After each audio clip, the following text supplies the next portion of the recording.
Between 60 to 70 believed to have been killed in a U.S. explosion, and cave flats in former settlements affected by autumn rains. I'm Lebo Changala with this news update. Between 60 and 70 people are believed to have been killed in a massive explosion at a fertilizer plant north of Waco in the U.S. state of Texas. Waste Emergency Management Services Director George Smith has confirmed the death toll. Eyewitnesses say a fire had caused the explosion. A spokesman says many of the injuries are serious.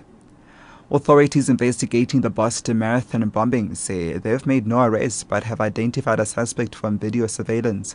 This as the FBI arrested a man in Mississippi believed to be responsible for sending ricin-laced letters addressed to Republican Senator and President Barack Obama at the White House.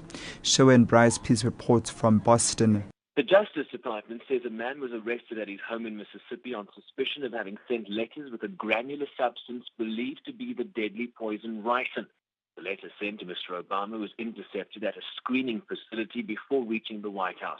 In other developments, 2 Senate buildings in Washington were evacuated temporarily over suspicious parcels, only to be a false alarm.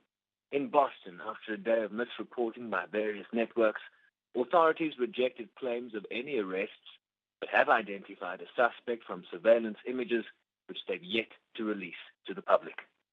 Sherwin Bryce, SABC News, Boston.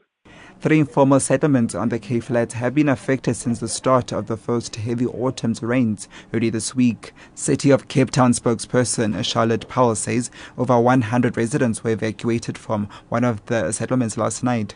She says the city's disaster risk management center remains on high alert, although no further heavy downpours are expected today. Powell says that they have made emergency shelters available to those affected. 3 informal settlements have been affected, one in Mitchell's Plain, one in Tav South, and one in Masipamarila out in Fishhook. Approximately 134 people have been affected. Our NGOs are providing hot meals and blankets. And Deputy Public Works Minister Jeremy Cronin says a report on security upgrades at President Jacob Zuma's residence at Nkandla contains serious anomalies regarding overcharging. It will be handed over to a parliamentary committee soon. Cronin says the matter should be persuaded by the Special Investigating Unit.